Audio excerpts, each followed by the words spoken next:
Well, we've got rankings disputes. We've got AFC home game breakdowns for you, and we've got a little bit to talk about tonight. Oh, and that big Texans-Saints trade as well. Welcome to Fantasy Football Today. For all of you on YouTube, thanks so much for being here. We really appreciate it. You're a big audience for us.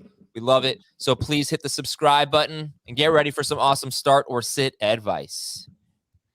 Who's ready for a marquee Thursday night game? Yeah, fired up. Watch, this will be the Thursday night game that stinks, right? Arizona and Green Bay. Who do you guys like? Who do you like tonight? Cardinals. I think Green Bay covers. It's a big spread, but I think the Cardinals end up winning the game because what the Pack, it's not just what the Packers are missing offensively. What they're missing defensively is really important for them in this type of game. Not having their pass rushers, not having their secondary hole. It's just unfortunate for like you said, for this marquee matchup. But it's still going to be a lot of fun, man. I can't wait to watch these two quarterbacks go head to head. This could be the second week in a row or second week in 3 weeks that Vegas just gets absolutely crushed by a middle. What was it? The Browns last Thursday or 2 Thursdays ago that the line had moved from like 2 to 6 and it ended up being a 4-point game. I think this one moved from 2 to 6.5. And there's a lot of people that have bet the middle of that. Well, this is a great stat about this game. They're 13-1. So their combined record, 13-1, these two teams, 929 winning percentage. That's the highest combined winning percentage for a Thursday game in October or later in the Super Bowl era. So this is awesome. But we already talked about that game yesterday. So let's move on. Well, we'll get into the James. We have a James Conner rankings dispute in a little bit, but let's move on to the big news. Some people thought it was big news. Some people didn't, but the Saints acquired Mark Ingram. Dave is, of all the 3 running backs, involved here, not counting Kamara, Dave is highest on Mark Ingram. And Heath, what do you, if a running back gained the most value from this trade, who was it? I hope it's David Johnson. He has been the best Texans running back in terms of efficiency. He's been the only one that has a real role in the passing game, and he's seen his role increase over the last 2 weeks. So, listen, we saw him last year produce 1,000 yards on 180 touches in 12 games. I don't think he's completely washed up, and I like him as a flex this week. Jamie, same question to you. If of these 3 running backs, Lindsey, Ingram, David Johnson, who gained the most value after this trade? I think they all kind of gained in similar ways. I mean, obviously, if something happens to Alvin Kamara, Mark Ingram is the best of this group. So there's that outlook for him, but he's not going to gain if Kamara is healthy.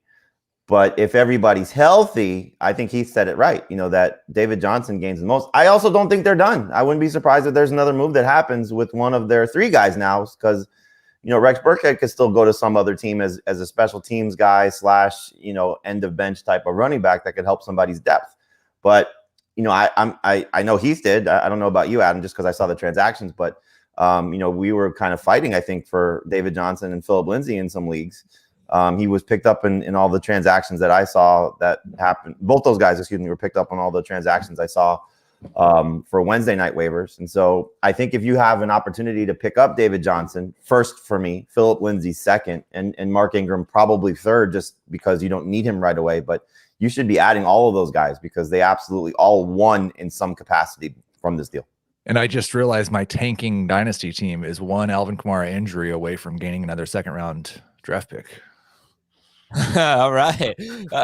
So I was originally a little excited to get David Johnson. I pulled back a bit. Just, it is the Texans, and they, Mark Ingram has not been. Get the Dolphins next week.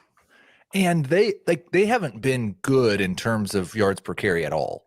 But they have given a lot of, I haven't run the number yet, but a ton of touches per game to Ingram, Lindsay, and Johnson. Well, Ingram's got 4 games with 14 or more carries. He has 3 games with 6 or fewer carries, so it's a little inconsistent. But I think you want to look at, this is what we don't know. What are they going to do at quarterback? Because now that Tyrod is back. In a game and a half with Tyrod Taylor, they scored 6 touchdowns. Yeah. In 5.5 games with Davis Mills, they scored 5 touchdowns. So it's pretty telling that this offense can actually be somewhat productive. Now, part of that was they played Jacksonville in the first game, so keep that in mind. But they get the Dolphins next week. If one of those guys, whether it's and it's good that we get a week to figure it out, because if one of those guys, if Lindsey has 15 carries, if all of a sudden he gets all of Mark Ingram's work, you have a flex option next week against Miami. Yeah. If David Johnson gets another 5-catch game and has an additional, 4 or 5 carries on top of what his work has been, you have a borderline starter potential flex next week against the Dolphins. And so it's a nice thing to see. And this is a long ways away, and I don't know which of the guys will be healthy at that time. But in the fantasy playoffs, the Texans get Jacksonville, the Chargers, who have had one of the worst run defenses in the NFL, and the 49ers, who are just mediocre against running backs.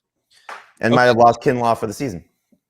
So, yeah. So David Johnson, they're still widely available. David Johnson's only 40% rostered right now. Would you? It's easy to say Texans don't bother. I get it.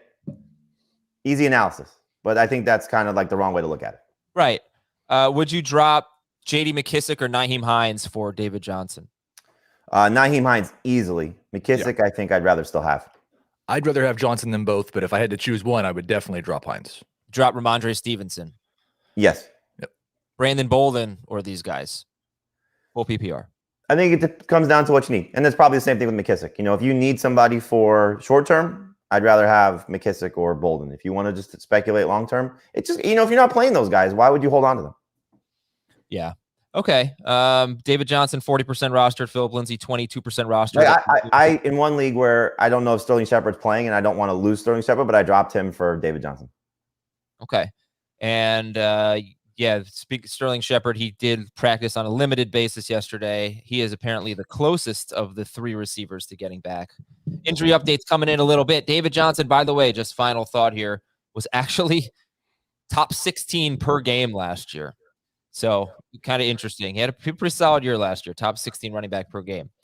Now, all season long, we're playing the Fantasy Football Today Start Sit Challenge. You can go to cbssports.com/start-sit. This is so fun. It's like a little survey. You just pick players. You just, make roster decisions. cbssports.com/start-sit. And the overall winner for the season gets $1,000 and a guest appearance on the podcast. Each week, though, you can get a Trophy Smack Championship belt with your name engraved. And one question this week, we got Amari Cooper against the Vikings, Mike Evans against the Saints, or Cortland Sutton against Washington. Who do you guys like? Amari Cooper, Mike Evans, or Cortland Sutton? Half PPR. Sutton. Evans for me. Oh, no, I'm sorry. Evans. I was thinking Cooper. Excuse me. Not worried about Lattimore? Not so much, but something to take into account. But I think all these guys have something you got to be a little concerned about, right? Oh, yeah. Lattimore, Jerry Jeudy, and pass volume, I guess, for Cooper. Well, Dax Calf. Dax Calf. Yeah, that's. Oh, right. That old thing. All right, players we love. Jamie, who's the start of the week? It ties into Dax Calf because I hope his calf is okay to make it a shootout Sunday night between the Vikings and the Cowboys. Kirk Cousins is the start of the week. The implied total is, I think it's 55, if I'm not mistaken, between those two teams, the highest implied total of the week, according to Vegas. I hope it's a shootout. I'm expecting it to be a shootout. These are two of the highest scoring teams in the league, two of the top 5 offenses in the league based on yards per game. Cousins is averaging 24.3 fantasy points per game for the season, 26 or more points in 4 of 6 games. The Cowboys have given up some big games, 3 of 24 or more points to quarterbacks this season. So Cousins is in a good spot, and hopefully he delivers. Oh, man, I'm fired. I'm fired up for this game. I'm fired up for this week. It's going to be a good week. Heath, who do you love? I love Khalil Herbert. I in the projections actually had him as a top 10 back in PPR. There's a few guys I have projected below him that I just bumped ahead of him in the rankings, but I definitely think he's a top 15 guy. I think this is probably the worst run defense he's faced. I'm not sure it's going to be a bad game script for a running back. They're at home against a bad 49ers team. At the very least, it might be a 1-score game all the way through. And last week, Damian Williams came back. He still played 77% of the snaps, played 89% the prior week in Green Bay. They trust him completely, and he looks like a good running back. Would you start Khalil Herbert or Antonio Gibson in a great matchup against Denver? Herbert.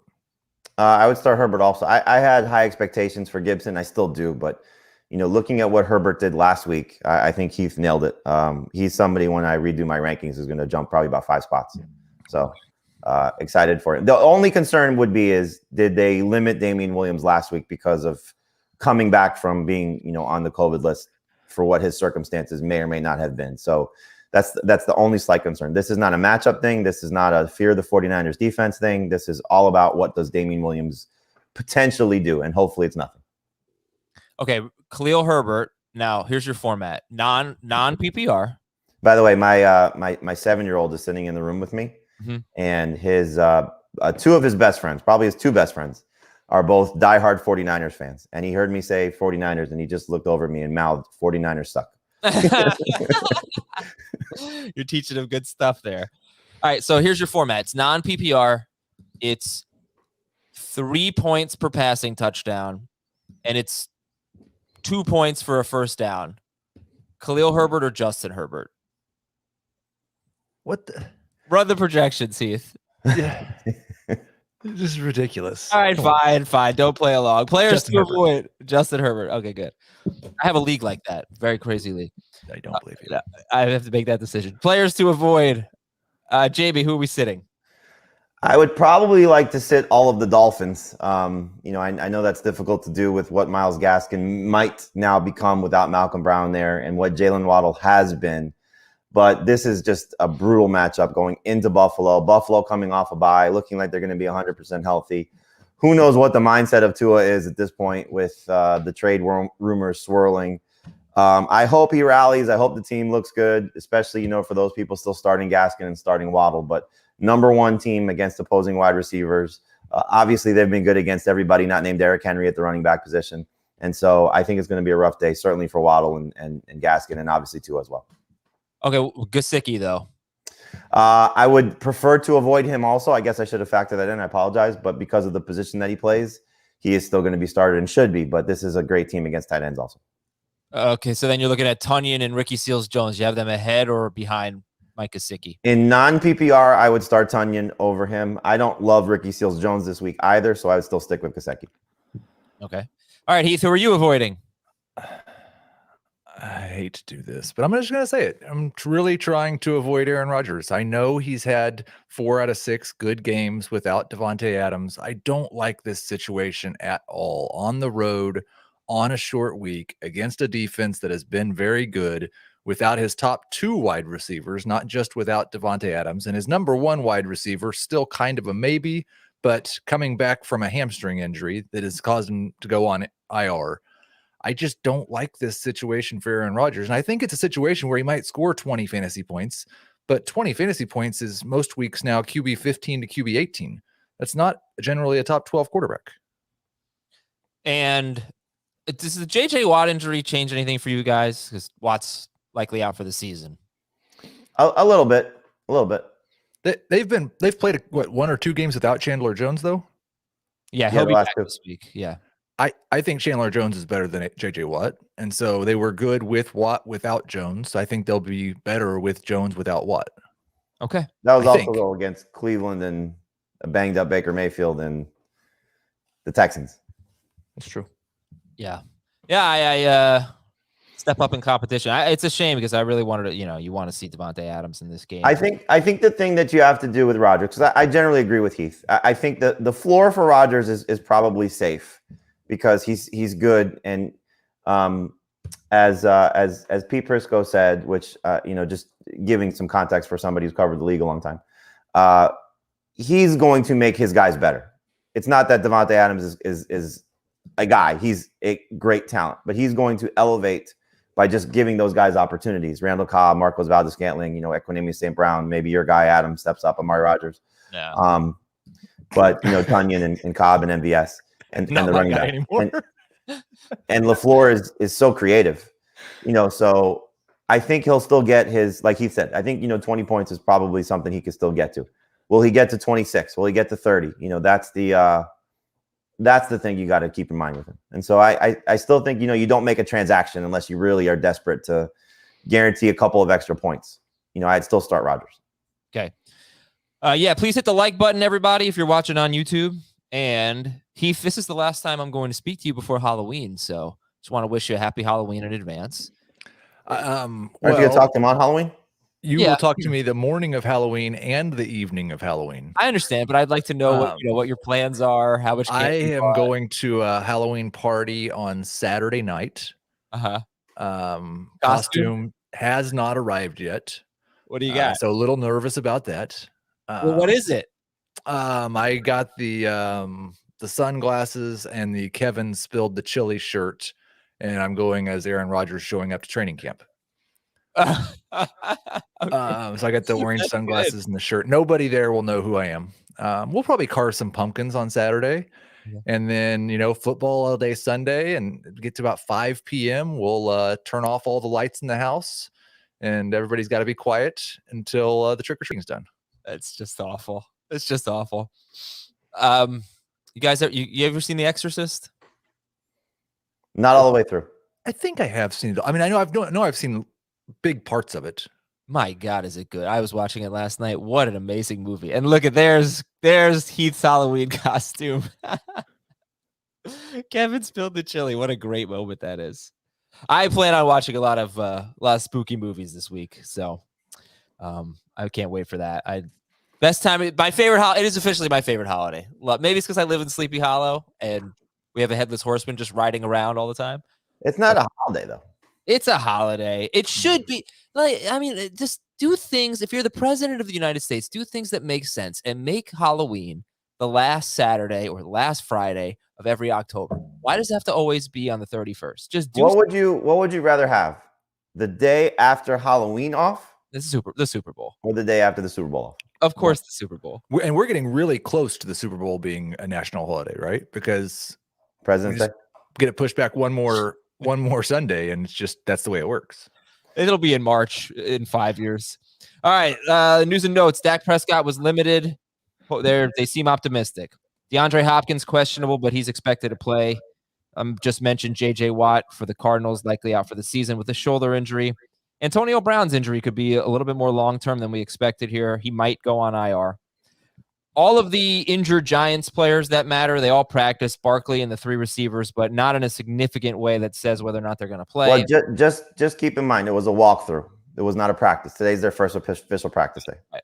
And Shepard, I guess, is, from what I read, is the closest to coming back. Miami and Houston, according to the Houston Chronicle, have a framework for a deal for Deshaun Watson, but the owner of the Dolphins, Stephen Ross, wants the legal issues resolved before making the trade. And we'll see what happens. This is the one team that we know Deshaun Watson has waived. Reportedly, that report, if when taken at face value, would just say that the Dolphins aren't trading for Deshaun Watson until the offseason because his legal issues are not going to be resolved in the next 6 days. Right. That's what I thought too. So it seemed like maybe semantic. I don't know. It doesn't make any sense. This is the Texans doing whatever they can to get Deshaun Watson off their roster because they know probably something worse is going to happen because they are tied to this. They're talking to prosecutors. They're talking to local, people in the community that, law enforcement that what may or may not be coming. So I don't see it happening, but still, it's not a bad idea to put him on your roster just in case. Okay, Baker Mayfield may play this week. You guys ranking him? No. Well, he may not even be ranking the starter in the top 24, but are you expecting Baker Mayfield? No. Not yet, no. Tyrod Taylor designated to return from IR. Are you expecting Tyrod Taylor to play? Well, we did rank him, but the thing I read, they said they were going to take it slow with I didn't get the impression he was going to play this week. Who? Tyrod Taylor. Yeah, I think there's a chance, but it's not a guarantee. We did rank him, though, with the expectation that he could return. Mike White is going to start. By the way, very important note, Heath is way too low on the Bengals DST. Way too low. He's got him 12th. JB and Dave have the Bengals DST second against the Jets. So sorry, everybody. It's I just jinxed them. You love Mike White, huh? I do love Mike White. T.Y. Hilton missed practice. George Kittle expected to play in week 9. Debo missed practice with a calf injury, but he is expected to start. Kendrick Bourne has a shoulder injury. Michael Gallup did practice this week. We'll see how much progress he can make. And Jarvis Landry missed practice for the Cleveland Browns. There is a report from Jordan Schultz, who covers the league a little bit, that Rob Gronkowski will play. Ooh, all right. Very good. 60-second rankings disputes. Okay, let's start with Joe Mixon. I know Heath has a lot of Joe Mixon, and I know Mixon is starting in all of his lineups. Can't imagine he wouldn't be, but you do have him 15th in non-PPR, 17th in full PPR, whereas Dave and Jamie have him 3rd in non-PPR and top 8 in full PPR against the Jets. What gives, dude? Just a little bit concerned about how much he's going to share. I loved it early in the season when he was dominating snaps. He played at least 74% of the snaps in the first 3 games. I believe it was week 4 against Jacksonville when he might have tweaked a little something. He played 54% last week, and it was P. Ryan a lot in the fourth quarter. It's been P. Ryan a lot on third downs. Like you said, I'm starting Joe Mixon everywhere, so I don't know that it's really a debate. But he's not quite the workhorse back that they talked about in the offseason over the last few weeks. Okay. Yeah. Last week may have been the score, which could happen again, of course. Samaje Perine had 11 carries, but 8 of them were late in the fourth quarter after Mixon had his final carry. You know what? We can skip it, Jamie. I know you love Mixon, and the Jets give up the most fantasy points to running backs, the most rushing touchdowns per game to running backs, and the most receiving yards per game to running backs. So I don't think P. Ryan's a bad desperation flex. Totally agree. Michael Carter, same game here. Heath, you're a little higher on him. I'll give Jamie the first word. Jamie, you got him around 30th. Heath has him 18th in full PPR, 22nd in non-PPR. Michael Carter against the Bengals defense. Yeah, I'm going to bump him up a few spots, not to where Heath has him, but the role in the passing game should be good. I was hopeful that Ty Johnson was not going to play, and he's not on the injury report.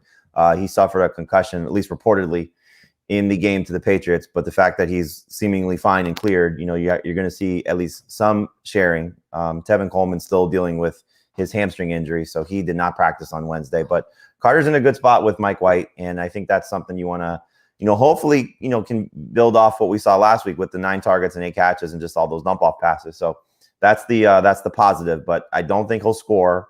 And so, the rushing production will probably be minimal. So non-PPR, I don't love him. PPR, I like him a little bit more. And Heath, you have Michael Carter as a start, top 20 running back. Yeah, and I think I knocked him down 1 spot or 2. I've got a 19th in PPR now because of Ty Johnson. And we don't know. It's 1 game with Mike White. So I don't have him projected for the 22% team leading target share that he got last week. But if he got that, he'd probably be top 15 for me. I do think that it appears White does not want to hold on to the ball very long and take any hits. He's going to dump the ball off quickly. And Carter, he was really good in the passing game in college. That's one of the things we thought he could do, and he just didn't get very many opportunities early in the season in that role. I do think he's going to be a top 20 running back rest of season in full PPR. And I think he's still, he just had his best game, so maybe not a buy low, but I think he's a good buy this week. Okay, and more rankings disputes. Let's go to Chase Claypool. This one I'm really interested in. Jamie's got Chase Claypool in his top 20. Heath has him about 35th, depending on the format. Coming off a terrible game, 2 catches for 17 yards on 7 targets against Seattle, facing Cleveland, who gives up maybe the most, among the most fantasy points to wide receivers. Jamie, you're high on Chase Claypool. Yeah, like you said, 7 targets last week. He's been good in the games that Juju Smith-Schuster has not been there, at least the 2 previous ones. And so the matchup's good. He went for 100 and a touchdown against them last year in week 17. So there's familiarity with this defense and having success against them. Coming off a bye week, I think Roethlisberger will connect with him. I don't like the fact that he's still dealing with the hamstring injury, so he's on the injury report. So I may drop him a couple spots after seeing that. But I like the setup for him, and I think he's going to have another big game. Zero confidence from me ranking Chase Claypool anywhere with the type of season that he's had. I was pretty excited about him last week because of what he had done when Juju wasn't there. And he's just got these games, 3 for 45, 2 for 17, 5 for 130, 9 for 96. I think the biggest thing is Chase Claypool has really, that his rookie year, it was touchdown. He's got 1 so far this year, and he's playing in a game where his team has an implied point total of 19.5, which is one of the lowest of the week. So I don't have him projected for very many touchdowns, and he's not a guy who's had a huge catch rate, so I don't have him projected for very many catches. But I could totally see him having a game that makes this ranking look totally stupid. I'm just not really comfortable with it. I'm starting him if I don't have 3 wide receivers I like. Jerry Jeudy or Chase Claypool? Claypool. Yeah. James Conner, our last rankings dispute. Conner is 24th in non-PPR, 29th in PPR for Jamie, and even lower than that. This isn't that much of a dispute here because you both have him borderline anyway, but Heath has him as a number 3, number 39 in full PPR. Jamie, you do have, it seems like, some degree of confidence in James Conner tonight against the Packers. I think there's a good chance that he falls into the end zone. This Packers run defense has been, good at times, suspect at others. And I think we'll see, the same opportunity. This is just really about the Cardinals offense. I think they're going to move the ball. I still don't know how healthy Chase Edmonds is. Still dealing with the shoulder injury. The fact is that he's not on the injury report is a good sign. But, last week was a little bit of a letdown, even though he scored a touchdown. I thought he'd have a much bigger game against the Texans, and they gave Edmonds a lot more work. But it's just the touchdown potential. If he doesn't score, then he's going to be a miserable fantasy option. But I think he has an opportunity to fall into the end zone, so that's kind of where I'm ranking him. Yeah, I think that's exactly right. He's going to get 5 to 7 points with his yardage, and if he scores a touchdown, then he's a starting running back, and if he doesn't, then he's a bad flex. I just look at last week when he played a season low 30% of the snaps, and Chase Edmonds was the one carrying the ball in the fourth quarter as a sign that Chase Edmonds' shoulder is fine, and that his season high snap count from week 6 against Cleveland probably isn't going to be repeated again. But Connors. That could be wrong. Connors. Yeah, right. Yeah. Okay. And tell me, just to finish up tonight's game, where are you guys right now on MVS, Randall Cobb, starting a wide receiver basically for the Packers? And, would you start that wide receiver over James Conner or Chase Edmonds? No, I'd start the Cardinals running backs. For me, it's Cobb in PPR, MVS, and non-PPR, but they're both number 3 receivers. I would start Edmonds over both Packers receivers. I think I have Conner over both Packers receivers, definitely a non-PPR. I think I'd rather start A.J. Dillon over the Packers receivers. This Cardinals run defense has been... Go ahead. What if MVS doesn't play? Then does Cobb shoot up the rankings ahead of everybody? Cobb's had one game where he's looked like an NFL wide receiver this season. But the circumstances are so different right now. If MVS doesn't play, I understand. Yeah, all those. I have a hard time, and this, you could be right. I don't think we have any reason to have much certainty about what would happen with the Packers passing game. But if Randall Cobb is the number 1 option against this Cardinals secondary and the way they've performed, I don't think Randall Cobb's going to have very much luck getting open. Yeah, that's a tough Yeah, one. he just hasn't had an opportunity, though. That's the thing. It's, the one time that they gave him more than 3 targets was the Pittsburgh game. What I know, he had the one good game in It was against Pittsburgh. First game out. Is that his only game with? Yeah, that is 6 targets, 5 catches, 69 yards, 2 touchdowns. No, he had 4 targets last week for 22 yards. Look, it's not really an argument for Cobb. It's an argument for Rodgers and finding somebody. But all right. You've said your piece. Now let me say mine. Let me tell you all about Lightstream. Are your credit card bills keeping you up at night? Are the interest rates in the double digits? You don't have to live that way. Lightstream's here to help. Be smart. Pay off your credit card balances with a credit card consolidation loan from Lightstream. Rates start at 4.98% APR with autopay and excellent credit. And that is a fixed rate. It will not go up over the life of the loan. You want a loan for $5,000 to $100,000, you can get that with no fees, and you can get that money as soon as the day you apply. So if the credit card debt is weighing on you, please check out Lightstream. Go to lightstream.com/FFT. You're going to get an even better rate. And the whole point of this is if you have good credit, Lightstream believes you deserve a little bit of a break. You deserve a better loan experience. That's what they deliver. So our listeners get this special interest rate discount. It's already low on Lightstream. But if you go to lightstream.com/FFT, that is lightstream.com/FFT, you will get a special interest rate discount and save even more. Subject to credit approval, rates range from 4.98% APR to 19.99% APR and include a 0.5% autopay discount. Lowest rate requires excellent credit. Terms and conditions apply and offers are subject to change without notice. Visit lightstream.com/FFT for more information. And away we go to the games. Starting with Washington at Denver. It's not the sexiest game on the schedule by any means, but I think it brings us a lot of really interesting start-sit decisions. First, your stat of the game, the Broncos. I don't even want to talk about the last week, the argument here, because I got crushed. Broncos run defense, Heath nailed it. They stink. They've given up 5.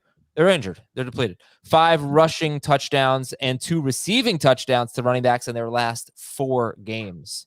And unfortunately, Gibson is so hard to have confidence in right now, but we'll get to him in a second. So let me ask you these kind of rapid fire questions. Which quarterback do you like better in this game? Teddy. Which running back? Who's your favorite? Gibson. Yep. Favorite wide receiver? McLaurin. Kind of tough matchup for him, right? I mean, well, that's kind of worth debating. They haven't really faced great receivers, but they've been good. And McLaurin has struggled against good matchups. But it's bad. I don't fear this matchup for him. Bad matchup. Okay. And which tight end do you like better? Fant. I don't think this is a great game for Seals Jones. Who is your favorite Broncos wide receiver? Sutton. Yep.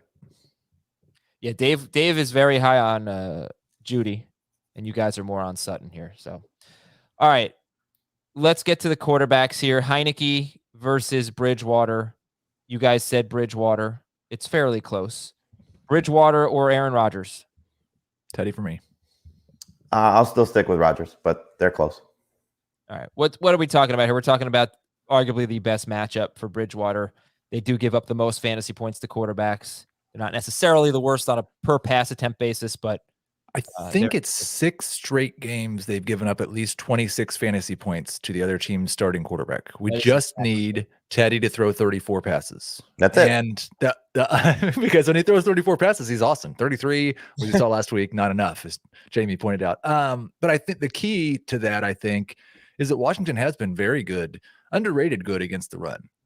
They have not allowed a running back to top 71 yards against them, I don't think. Or Kamara is the only one. Or Kamara, I don't remember if he had 71 or if he was the only one to go over 71. But they've been most games like 3.5 yards per carry allowed.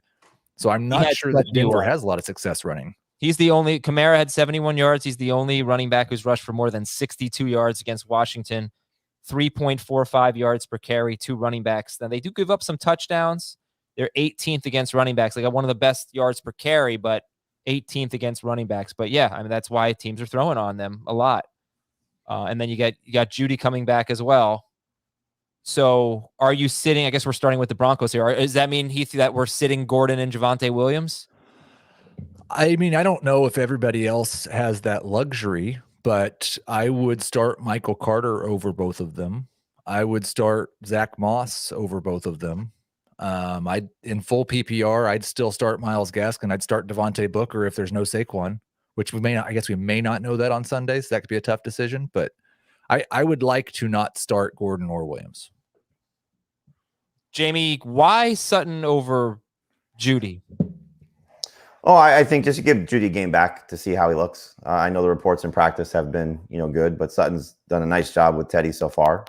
And so, you've seen teams against this defense make a lot of plays down the field, so that's kind of where Sutton, obviously with his air yards, has been living. And so they're both close. I think Sutton's a low end number 2 receiver. Judy's a high end number 3 receiver. They're both top 30 for me, so I have no problem. I'm starting Judy in a few leagues where I've had him on IR. I have no problem throwing him back in my lineup. But if I had the choice to make between Sutton and Judy, I would still start Sutton. Would you guys start Sutton, Judy, Antonio Gibson? Who's your favorite there? Non-PPR, it would be Gibson. In PPR, it would be the 2 receivers. Yeah, I think I would go Sutton, Gibson, Judy in half PPR. Jeez, Heath, why are you adding KJ Osborne right now? Are you in that dire of a situation where you have to start KJ Osborne? What do you mean? It's a shootout. And yes, I am. All right, I saw you added Daniel Jones earlier. You're scraping the bottom of the barrel. I've been very busy, and I'm not done. Everybody else had bye problems last week. I apparently drafted a lot of Ravens and Raiders. Yeah, you got a lot of Josh. Well, Josh Jacobs and Mark Andrews, those are your guys. And Lamar Jackson, I think, was my second highest rostered quarterback. So, and a lot of Renfro. All right, so let's talk about Antonio Gibson because, as I mentioned, I mean, this matchup is so good. And the one thing I nearly made him the start of the week. gosh, it's the injury, right? Well, I'll tell you what it was. I was struggling a little bit because I don't like to do primetime guys because it's two reasons. One, if it goes rotten, then I get the barrage of you suck. But also my colleagues that I watch games with on Sundays, they like to watch me sweat it out, and so I like to give them their thrill as well. But in any event, Gibson, when I was originally looking at it, then I saw the report of them working out Kerryon Johnson and some other running back, and I was like, oh God, right. That's the last thing I want to do is put him start of the week, and then we get to Friday and something's wrong. The fact that he's not on the injury report is encouraging. So I think for those of you that have Gibson, this is the perfect opportunity. Now we'll see. You mentioned that they're banged up. They're two linebackers that are out for the season with chest injuries. They did make a trade to get Kenny Young, so we'll see what he does coming over from the Rams. And what sort of impact he makes. But it's three linebackers. Kaiser also got hurt in the game against the Browns with I think it was a groin injury. So finding a replacement, we'll see. But in any event, I think if you've been waiting for Gibson to do something, this is the week for him to hopefully do something. The troubling part is the first 2 games of the season, the only 2 weeks that he played more than 60% of the snaps this season. The last 2 games of the season, the only 2 weeks that he played lower than 50% of the snaps. Yeah, and 2 weeks ago he left with an injury. Last week, though, I don't know why. Maybe it's because they were behind so much at the Packers. They lost by 14. But I feel like he'd be probably close to top 12 if not for the shin, and he's closer to 20. In full PPR is a little bit higher for Jamie. He's 16th. Heath has him 23rd in full PPR. So Khalil Herbert, Darrell Williams, Devontae Booker, if he's the starter, would you start Gibson over those guys or no? No, only Booker. Yeah, I would go Herbert, Williams, Gibson, Booker. And Chuba Hubbard? Hubbard over him. Yeah, reluctantly, but yes. Again, if Gibson were healthy, it'd be a no-brainer for me. Starter sit J.D. McKissick. This doesn't feel like a good game script for him. So, but again, the roller coaster has been good game, bad game, good game, bad game, and last week wasn't a great game. So we'll see. Yeah. And again, the game script, I just don't even really think matters. He had a bad game when they lost by 22 at Buffalo. He had 9 PPR fantasy points last week. They lost by 14. So you would have thought. But you're also talking about good defenses. So we'll see if this one qualifies as a good. Denver has allowed the second fewest receiving yards to running backs per game. Yeah, we'll find out. Yeah. So far, you never know, but Najee Harris had 2 catches. Saquon Barkley had 1. Kenyon Drake had 2 catches for 39 yards and a touchdown. Okay, you guys love McLaurin this week. You don't think it's a tough matchup. He's a must-start guy. Talked about the Broncos receivers. Jamie, why are you not feeling it? Look, you still have Ricky Seals-Jones in your top 12, but you're a little nervous about him this week? A little bit, yeah. I mean, he's dealing with an injury. I think it's a hamstring problem that's kept him out of practice, at least as of yesterday. And the Broncos have been really good against tight ends. I think it's, Darren Waller and Mark Andrews. Another guy. Who? Mark Andrews. Yeah, Andrews, that they held them to limited production. They haven't given up a touchdown yet to the position. So I think we're looking at, somewhere 9-10 PPR points, probably 6 or 7 non-PPR points. So he's a borderline starter. I wouldn't completely run away from him. Like, I'm starting him in a couple leagues still. But if you told me I could pick up Robert Tonyan and start him over Ricky Seals-Jones, I would do it. And Heath, Tonyan or Seals-Jones? I think I'd probably go at this point Tonyan and non-PPR, Seals-Jones in full. And then finally, let's talk about Noah Fant here. First game with Jerry Jeudy back in week 1. He did have 6 catches for 62 yards on 8 targets. Jeudy played half of that game. And Washington, they've faced some pretty damn good tight ends this year, but they've given up some big production. And last week, 63 yards and a touchdown to Tonyan. Jeez.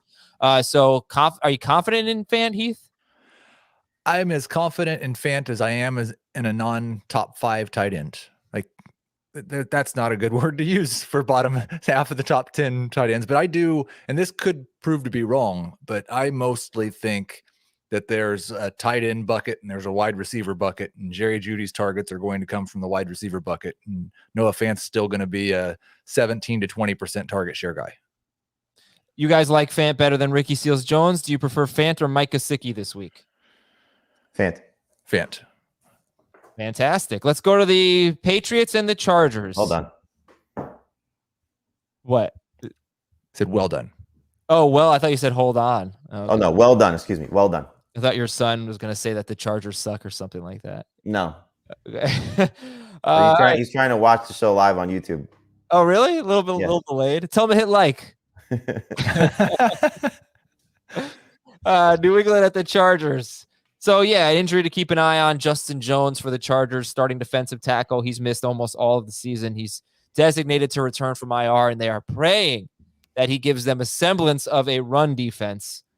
I think Damian Harris is really interesting here. I mean, you guys, off the top of your head, you know who the Patriots have beaten this year? They're 3-4. Who they've beaten? Yeah. They beat the Texans. And the Jets. They beat the Jets. And the Jets. And the Jets. So it's like you got what so far has been one of the worst run defenses in football.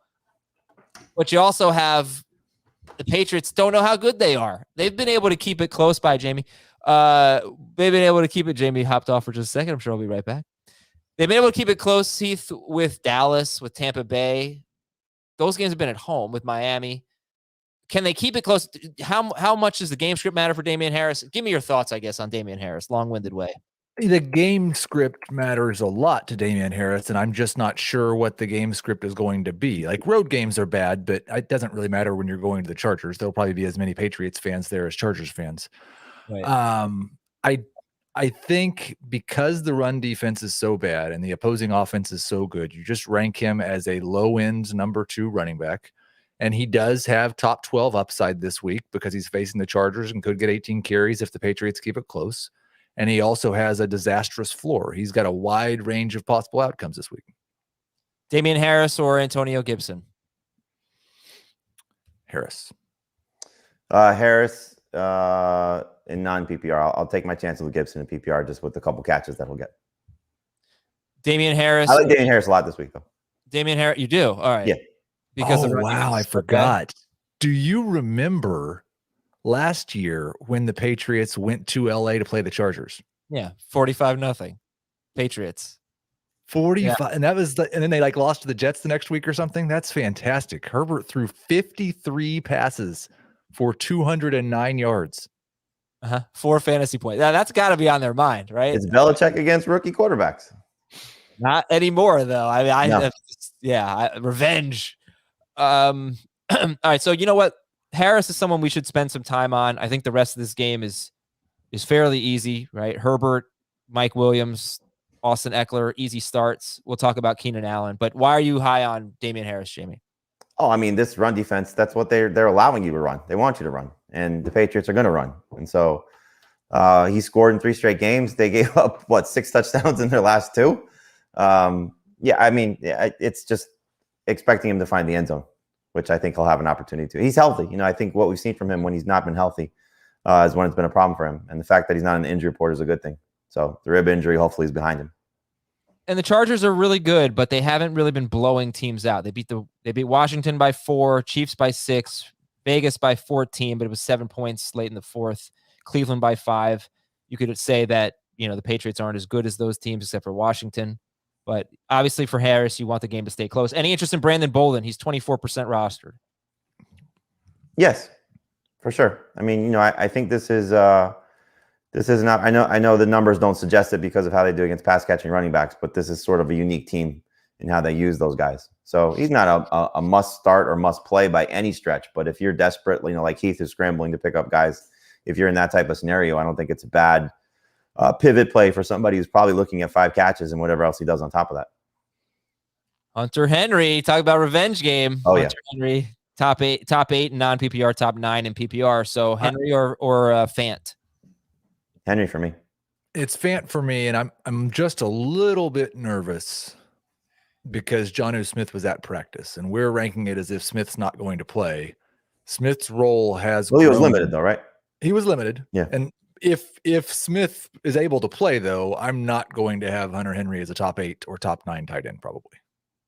Yeah, I mentioned this, I think, yesterday. Jonnu Smith has 5 targets inside the 10-yard line, and Hunter Henry has 1, which I just couldn't believe. I thought that was really surprising because he has a touchdown in 4 straight games, but only one of them from inside the 10. He has an 11-yarder, a 13-yarder, and a 20-yarder.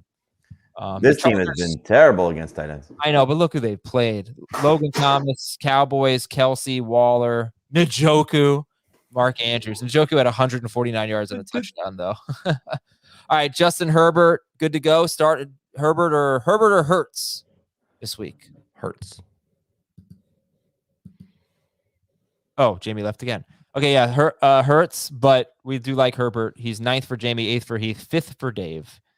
And, okay, Keenan Allen. I know people are frustrated with Keenan Allen. Start him. Okay, that works for me. I mean, he's 16th in PPR, 21st in non. There's a chance that you could have someone who's better, but I'm starting Keenan Allen. I'm not nervous about Keenan Allen rest of the season. Patriots just lost their slot cornerback for the season. And Jared Cook. Heath, do you like it? Heath got him top 10? Jamie more like 15. You know, this is not a good matchup. It's tough because it's not a good matchup, but we always talk about Belichick taking away the team's best option. Jared Cook's the 4th option. Yeah. Their defense is just designed to take away tight ends, though. Speaking of which, though, is there any hesitation with Mike Williams, maybe from a DFS standpoint? I know it's hard to sit him, but is there? I wouldn't play him in DFS. He could easily go nuts. It's a good contrarian play, but the thing that we saw, and really this is the game I think that's sort of an outlier is, the Texans had some weird success throwing on the Patriots when some broken plays with Chris Moore, catching some touchdowns, and Chris Conley having a big play. I don't think that happens here. I think this is a Patriots defense that's still playing pretty well. Yeah, the thing is they've only played 2 road games, and that was one of them. I don't know how much of a factor that is, but they're usually pretty damn good in Foxborough. This is their 3rd road game, 5 home games and 2 road games so far. It's a weird schedule. Yeah. So let's see, 4 of their next 6. Obviously got a lot of road games coming up. All right, that's pretty much it for this game. Which DST do you like better? Chargers. But I still think the Patriots are okay. Yeah. Back-to-back for me. Let's take a quick break. We've got 5 games left. Tennessee at Indianapolis, a rematch of what was a Tennessee win by 9 points earlier this season. We'll talk about that when we get back. Welcome back to Fantasy Football Today. So just so all of you know, Chiefs-Giants, as much as I'd like to preview that game with Heath, we will be saving that one for tomorrow. I think you'd like to get as much information as possible on the Giants offense before you get into that one. I have a question for you. Football. Yeah. When we take the breaks and they show up on YouTube, do they show up on YouTube? No, they're just nothing. Pretty sure. Audio breaks? Right, Trager? Yeah, straight through for YouTube. Okay, because I didn't know if you put an ad break in there, because Heath was holding his hand up, and I wonder if people think he's holding his hand up the whole time, if there's a ad break and then he come back and then his hand is still there. Yeah. He's just how teams put up 4 fingers when they go into the 4th quarter. He does. Hurricane started that, right? Yeah, sure. Damn right. Damn straight. Okay. Tennessee at Indianapolis. First game was a 25-16 win for the Titans. Horrible game. Wait a minute. How are you not doing the Giants-Chiefs game with him on? This is ridiculous. Well, first of all, there are a lot more AFC home games than NFC. Save one for tomorrow and do that game now. Because that's the game that has not threat to the Giants and Chiefs. It has the most injury fluctuation. Don't do it again. You'll do it again. Hey, we don't have to curse.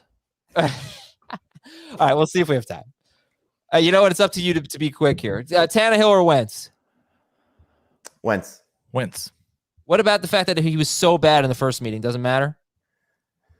I mean, it's funny because his worst game was that game, and Tannehill's best game was that game. And so, we'll see how it goes. But I think Wentz is in a groove right now. He's really, I think, taking command of this offense. I hope he gets T.Y. Hilton back for those people that are starting him. He's getting, production from Wiley Cox. He's really connecting with Michael Pittman. Run game is working. Offensive line is healthy. So I think, I lean slightly toward Wentz because his running back, while good, is not as good as Tannehill's running back.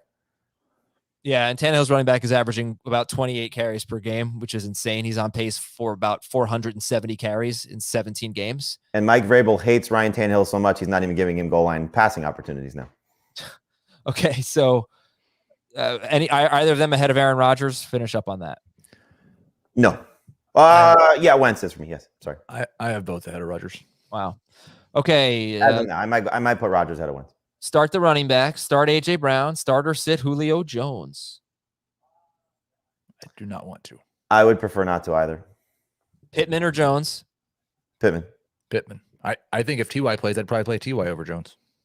If T.Y. plays, would you play T.Y. or Pittman? Pittman. How much would your ranking of Michael Pittman change if T.Y. Hilton plays and Pittman is around 24th? He's a low-end number 2 wide receiver right now. If Hilton plays, how much would you drop him? A couple spots, not much. He'd be between where he is now and 30. I think he'd still be in the 20s. Okay. Nyheim Hines, we just can't trust. He's had 2 good games, and they were both losses by 8 or 9 points. He did have a huge game against Tennessee, but I mean, he's just, other than that, it's 2 or fewer PPR fantasy points in 5 games for Hines. I guess we could spend a little bit more time on Pittman. You start him over Tennessee, by the way, gives up the most fantasy points to wide receivers. They've allowed a touchdown catch to multiple wide receivers in 4 of 7 games. They stink against the pass. Pittman or Cortland Sutton? Pittman, if no T.Y. Hilton. Sutton, if T.Y. Hilton. But that's I think I've got Sutton in both. Pittman or Chase Edmonds? Pittman, if no Hilton. Edmonds, if Hilton. But we have to make the decision today, so probably Edmonds. Yeah, I'm sorry, so probably Pittman. All right, Edmonds for Heath, Pittman for Jamie. And then finally, Pittman or Kenneth Gainwell? Pittman, regardless of Hilton. If T.Y. Hilton plays, your interest level would be what? Wide receiver 3. Yes. I know I put in a claim for him, T.Y. Hilton. I'm not sure if I got him, but 40% roster, 47% rostered. Still think you could do worse, for a guy that's available in 50% of leagues. 80 yards in his only game. And Mo Alley Cox. All right, let's talk about him. I know he's behind Tunyon. He's behind Ricky Seals-Jones. What about a guy like Tyler Conklin or Mo Alley Cox? Or who are some other streamers that I'm forgetting? I think with Alley Cox, you're probably looking at more non-PPR than PPR, just based on the touchdown potential. But I would prefer Conklin. Yeah. I think, if you're, I'm trying to think, if you're the Mark Andrews, Darren Waller manager, you could be scrambling, but like Tunyon would be ahead of him for me for the guys that are available. Conklin, I like Pat Freiermuth better, just based on what we saw in his last game. Yep. So, I'm not in love with the potential of Mo Alley Cox finding the end zone, and he didn't in the last meeting. Okay, and Jared Cook over him for Mo Alley Cox? Yes. Yep. That's pretty much it for this game. Let's go to Miami at Buffalo. I'm done with that guy. Pretty much. I'm finished with this guy. Oh my gosh! Yeah, my favorite. One of my favorites. That's what you should be for Halloween, because you look like him a little bit. I look like Joe Pesci. I thought you were gonna say I look like Danielson. What's his name? Oh, Ralph Macchio. Yeah, you look like Ralph Macchio too.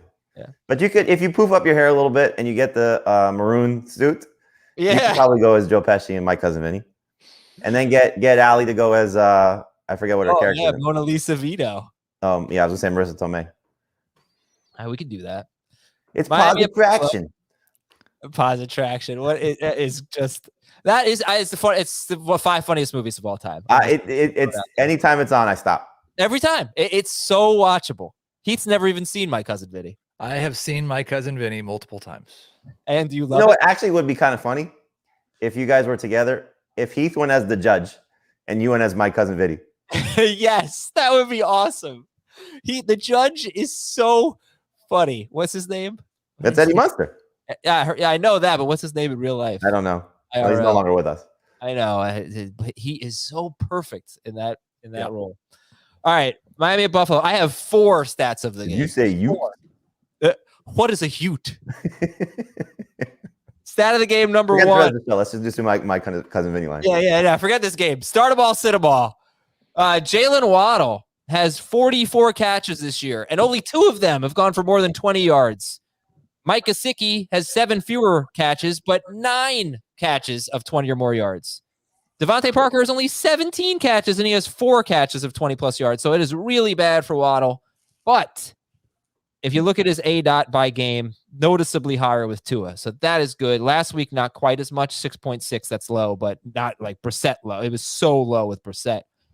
So anyway, that's more of a rest of season thing. I think there's more potential for big plays. That almost, though, makes me feel like there's a little more of a chance for Waddle in this game, just because I think Buffalo is much more likely to give up 6 catches for 8 to 10 yards apiece than they are those big plays to Gesicki and Parker.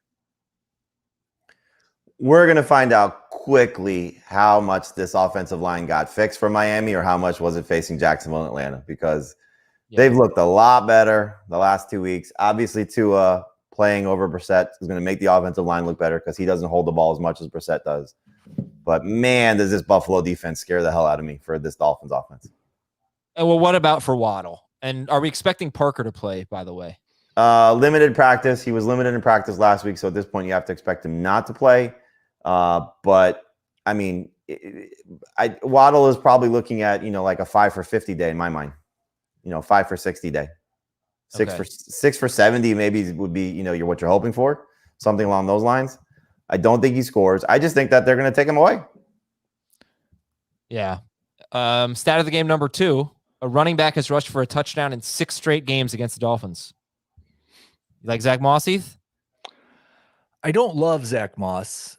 He's a high-end flex, borderline number 2 running back. I did not like the fact, because I kind of thought 2 weeks ago, I guess it was 3 weeks ago now, that Moss had taken over the clear number 1 running back. And then their last game before the bye, it was a hot hand approach again. I think Moss got up to a 74% snap share in week 5.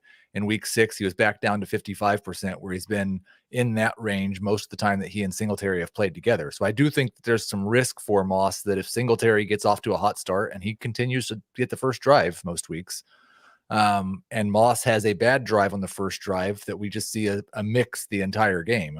But Moss is by far the most likely to score a touchdown. So I like him more than Singletary. It would be fantastic if you got a repeat performance from week 2 for both those guys, because that was the game Moss came back after being inactive in week 1. He scored twice. Singletary, as Heath said, got off to a good start. He scored in that game also. So you take it if you get it.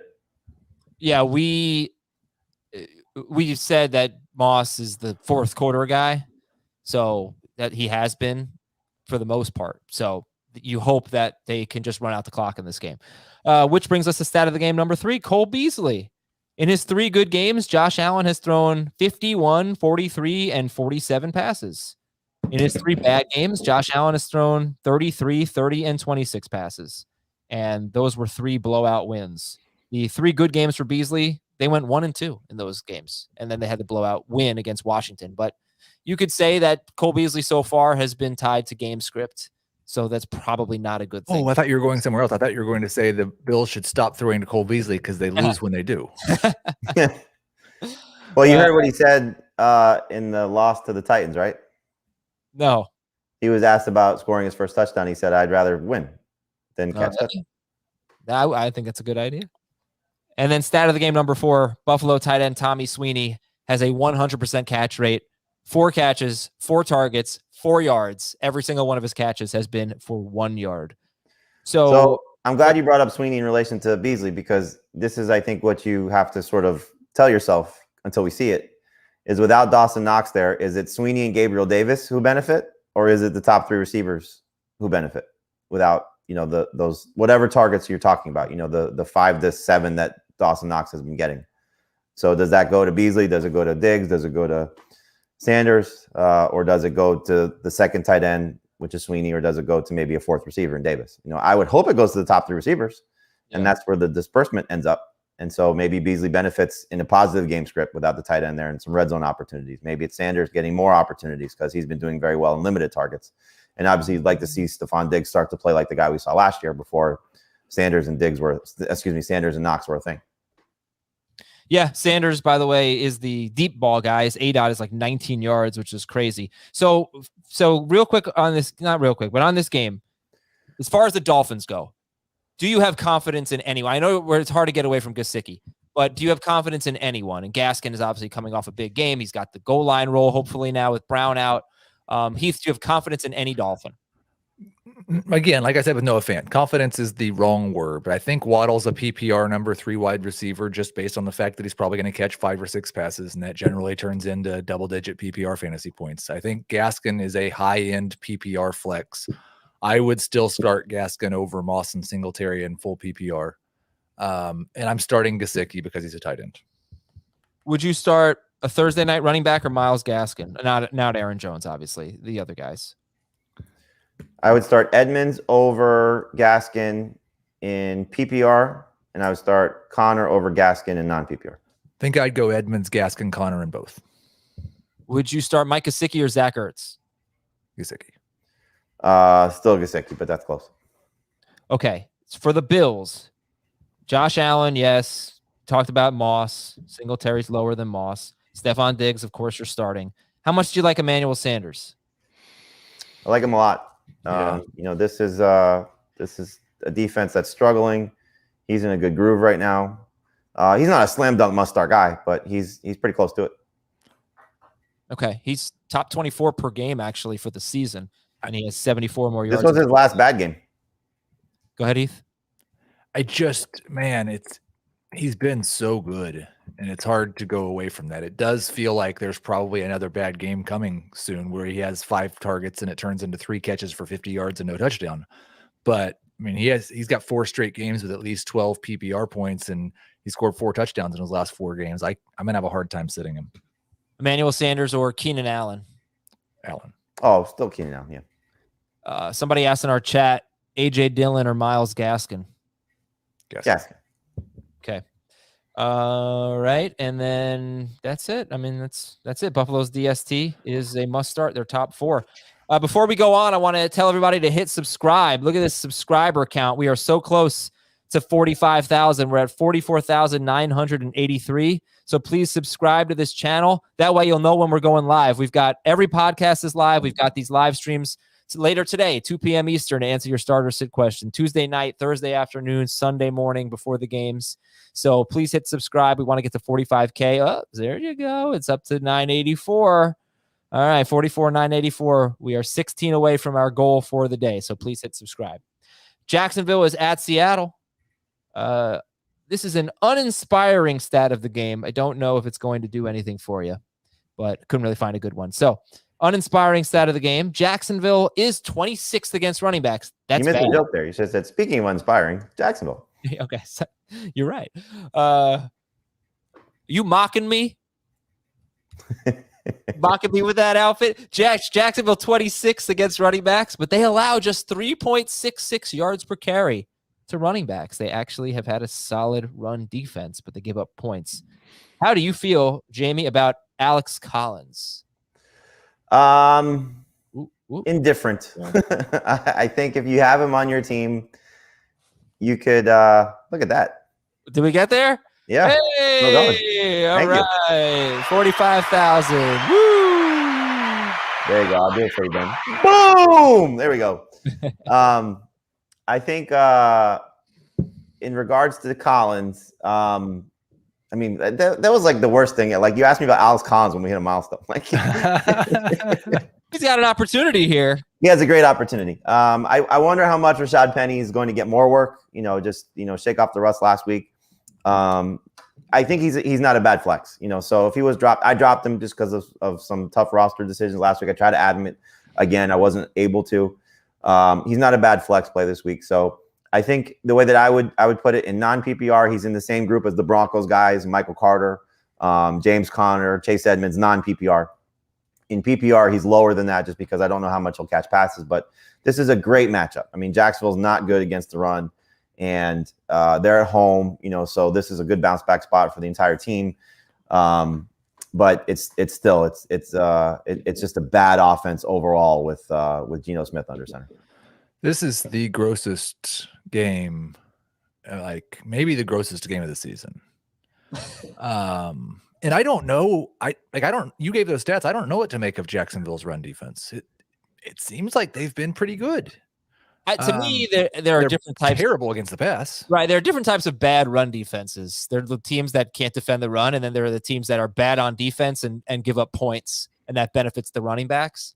And I think that's where Jacksonville falls in. I think that's where they fall too. Does that matter if the other team's quarterback is Geno Smith? That's a great question. I have currently, and I don't know if I can totally stick with this, but right now I have both Broncos and both Bills and David Johnson and Kenneth Gainwell and both Cowboys ahead of Alex Collins in PPR. How dare you rank Zeke ahead of Alex Collins? He's got 15 or more carries in 3 straight games. You know, how do you sit that? Well, I think it comes down to like what you have. I'm not so far off from Heath. There's a couple of guys there I probably would still start him. You know, Collins. Like I started him over Singletary. I would start him over Pollard. I would start him over Gainwell in non-PPR. Me too, but in non-PPR. It's just, and I would start him over David Johnson still. But it's just not comforting to see the way this offense looks. It's just they're bad right now. They really are. And like I said, all that was just for PPR. I have Collins 25th in non-PPR. I don't dislike him as much. It's a pretty big gap for me between non-PPR and PPR for him. Okay, so how about DK Metcalf or Alex Collins? Metcalf. Tyler Lockett or Alex Collins? Collins. Marvin Jones or Alex Collins? I like Marvin Jones this week, so I'd go Marvin Jones. Yep.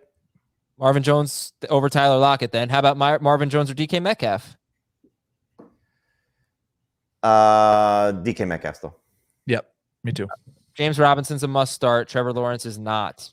Which wide receiver do you like better for the Jaguars other than Marvin Jones? Do you like Shenault or do you like Agnew, who's been pretty involved, 13 targets in his last 2 games? I'm going to pretend like coming out of the bye, Jamal Agnew didn't actually happen. And if it happens again, then I'll get back on board. Yeah, I like Shenault much better. Do you like Shenault as a start? No.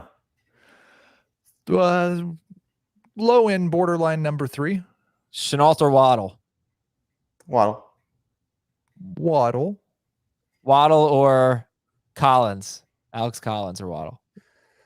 Waddle and PPR. Collins for sure. and non. Yeah. Yep. Myles Gaskin or Alex Collins? I would start Gaskin in PPR, probably Collins and non. Definitely Gaskins in PPR. I've got to look in. Yeah, I've got Collins and non. Okay, DK Metcalf or Cortland Sutton? Sutton. Judy or Metcalf? Metcalf. Metcalf for now. All right. Looks like you guys are mostly on the same page. Dan Arnold is somewhere between 15th and 20th in the rankings, depending on. He's not bad. Yeah. 13 targets in 2 games without DJ Chark. So. Yeah, I mean, they went and traded for him and then immediately made him a big part of their offense in terms of target share. 1 week it paid off, 1 week it didn't. I kind of like him. Okay. And the Seahawks DST is 8th for Heath, 14th for Jamie, 20th for Dave. You have the Seahawks over the Bengals? I think I currently do. Come on. Seahawks defense has been good lately. It's been really good, and Trevor Lawrence has been awful. And the Bengals defense hasn't? Bengals defense has been good too. Okay, Heath. Well, now's your chance to change your mind. Here's the thing, though. I can't now. It's 4 weeks in a row. Like I would like to move the Bengals higher, but it's 4 weeks in a row that you've called somebody out for being too low. And so far, I got to ride the streak. The sorcerer, could I tell you? Stat of the game, Joe Burrow in big wins. Bad news, in 2 of 3 wins by 14 or more points, he threw what? What's so funny? Oh, we got the fade Bengals DST lower third. All right, sorry. Burrow, and you were saying, hey, is Burrow going to have a big game? They're not going to need to throw. Well, they've blown 3 teams out, and in those 3 games, he's scored 22, 28, and 32 fantasy points. That's great, but the bad news is he threw 18 passes in 1 game, 29 in another, 38 at Baltimore last week. So, maybe he was a little lucky. I don't know, but you guys have Burrow in the top 10, and it's just a matter of the Bridgewater game where Bridgewater had 25 pass attempts against that kind of thing. But whatever, start Burrow. He's on fire. There's some volume risk, and I do like the one surprising one that I probably have ranked over him is I do have Cousins ranked ahead of him. Okay, that makes a lot of sense. Holy cow, we have 3 games left. Jeez, I got to pick it up here. And the Okay. Giants. No, we're not doing that. All right. Anyway, Mixon's a start. Chase is a start. Hit T. Higgins, start or sit? Number 3 receiver. Yeah. Okay, so Metcalf. We have to start, I think, getting in the mind frame of, because most leagues are 3 receiver leagues, most competitive leagues, that a start is a 3rd receiver. Okay, Metcalf or T. Higgins? Metcalf. Yeah. T. Higgins, or I think you're going to get a lot of questions about Jerry Jeudy, so I'm just keep firing away with that. Higgins or Jeudy? Higgins. Judy. Higgins, Jeudy. Higgins or Zach Moss? Higgins, PPR, Moss, none. Yep. CJ Uzama. Jamie actually has him in the top 12. Heath has him 21st. This could have been a rankings dispute. How about that? Jamie Uzama has just 1 game with more than 3 targets. It was the game without T. Higgins, but you have him in the top 12. I mean, it's the Jets. They're 27th against tight ends. I'm hoping he scores. They have been really bad. All right. So there you go. And I'm sure Heath is just saying not enough targets.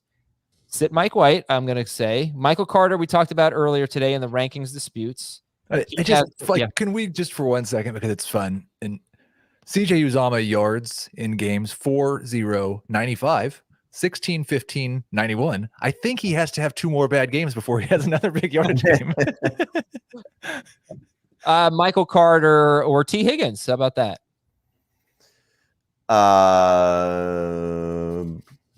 Carter. Corey Davis or T. Higgins? No Jets receivers for me. So Higgins. Higgins. Yeah. Okay. For sure. All right. Davis is, number 4 wide receiver. He did score last week, 47 yards and a touchdown, but it's really tough here against the Bengals, who are 11th against wide receivers. And the Bengals DST, 2nd for Jamie, 2nd for Dave, and 25th for 12th. Not true. 12th for Rams at Texans. The only DST that Jamie and Dave have ranked ahead of the Bengals here. The Rams Who's average. number 1 for you, the Dolphins? I think I may have the Rams number 1. Yeah, I do. Yeah, everybody does. Here's a stat of the game. In games that the Rams have won by 10 or more points, Robert You should Woods. tell everybody how you do your kicker ranking. No, please don't. All right, I learned that this morning. Actually, it's pretty interesting. All right. Anyway, Robert Woods, stat of the game. 4 games the Rams have won by 10 or more points. Robert Woods has 4 to 6 targets in them. And the weird thing is that it hasn't really, I don't even know if this is a worthwhile stat, because that's actually, you see that off the top of your head and you're like, oh, well, he's not going to have a lot of targets. It hasn't really correlated to pass attempts. It's just been maybe kind of fluky, but too many games of 6 or fewer targets for Robert Woods. So he's a tough call in this game. Start or sit Robert Woods? Start in 3 receiver leagues and sit in 2 receiver leagues. I think he's a borderline number 2. Oh, okay. So you like him better than Higgins? Like him better than Waddle? I like him better than Jeudy. I like him better than Waddle. I like him better than, but I would still start Sutton over him. I struggle with Woods and Emmanuel Sanders. I struggle with Woods and Pittman. That's the range he's in for me. And the Texans have given up the 6th fewest points to wide receivers because nobody throws. And they've given up the 4th most yards per attempt, but it's just a lot of running against them. I just don't think, and I don't think that Sean McVay and Matthew Stafford are in the mode right now. It's kind of like Brady and Bruce Arians. I don't think that they're going to just throw it 25 times.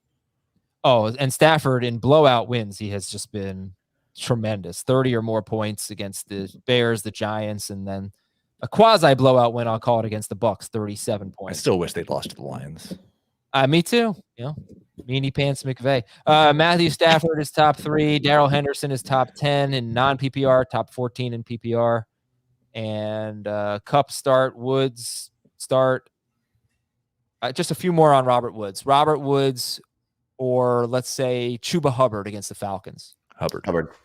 Darrell Williams against the Giants. Williams. Yeah, Williams. Eli Mitchell at the Bears. Mitchell.